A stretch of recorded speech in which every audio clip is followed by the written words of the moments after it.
Sasquatch, Bigfoot. When you hear one of these names, many things come to mind.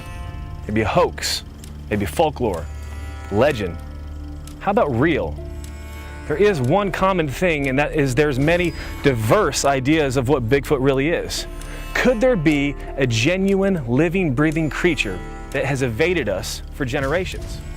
Or maybe only evaded some of us. Perhaps the history is real, and that's what we are here dissecting on When Legends Come to Life. We're here to get to the center of the truth. Is it a legend? Is it a truth? Or is it a cleverly crafted lie? We're gonna find out. Like I said, everyone here grew up with it. It's like, okay, nothing, another Bigfoot, Yeah, okay. he don't bother us. And then let's see if it becomes a nuisance. There was a monkey man peeking at her from behind this house. Off the tracks, and he turned and looked like that. He's up there standing there, big and hairy.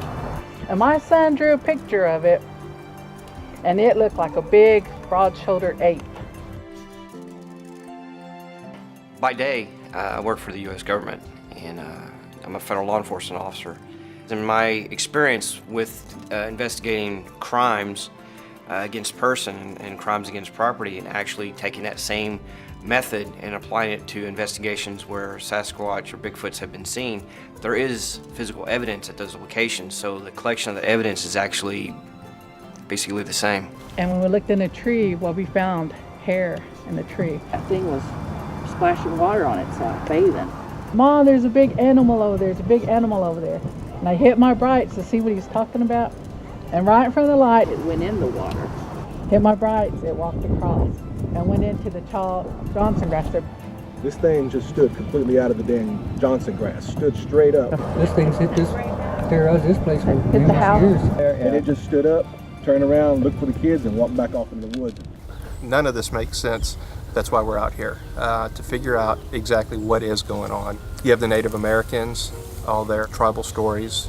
You've got reports that come in on a daily basis throughout the United States about seeing and witnessing a large creature, whether it be 5 feet to 8 feet and larger. We're out here looking for them. Now, the Spokane Indian tribe has very specific beliefs about Chwan-E-T, and one is that he's not an animal. They exist in another dimension from us, but can appear in this dimension whenever they have reason to. Creatures eat, sleep, and they take care of their young. Among many Indians in North America, Bigfoot is a supernatural or spiritual being. The big man comes from God. He's our big brother. 2 years ago, we were going downhill, really self-destructive. We needed a sign to put us back on track, and that's why the big man started appearing again. Right. If you talk about them, they'll come. Now, the Spokane Indian tribe literally refers to Sasquatch here as Chwan-E-T. Now, the description of this is tall, hairy creature that smells like burnt hair. And he said it was kind of a brown, reddish color. It just kind of stuck its arm out. But it walked right across in front of him. Something was coming up the road, but it was tall. And that thing had knocked him off his horse. And he hung onto the horse's rein, and it drug him back into his yard. Said it was a big monkey walking.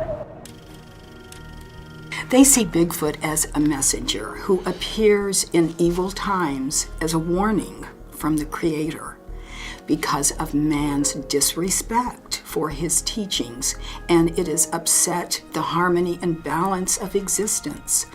My age on up grew up with these legends, the do's and don'ts of the tribe, where you can go, where you can't go. Right. To us, it's always been a part of us. Now, and we've left them alone. They leave us alone unless they want to make themselves a nuisance and go house to house and scare the hell out of everybody. Is what they usually do. It'd be dark spirit, Wanake, Whose appearance to humans is meant to convey a certain message. Possibly one of the earliest references in historical literature to the origins of Bigfoot is found in the Bible, in the book of Genesis. In chapter 6, verse 4, it says, "There were giants on the earth in those days, the Nephilim, when the sons of God, the B'nai Elohim, came into the daughters of men and bore them children unto them, which became mighty men." Hebrew scholars believe the sons of God were fallen angels cast out of heaven for their rebellion against the Most High God. These fallen angels procreated with mankind, creating a race of mighty warriors, demigods, giants. We're going to go out and actually go into what they call the forbidden or the dark forest, where the elders told them growing up that they weren't allowed to go, that they couldn't visit because that's where the creatures live. And from what we were told is stay away from that area over there. See, this is an incredibly dense thicket of growth. Just even getting in here is pretty treacherous. But it almost forms like a barrier, like we said, around the perimeter of this area. That line where the elders of the tribe raised all the kids, you don't go past this because that's their territory. Go back over by that area. Only way of getting across here is going across that bridge.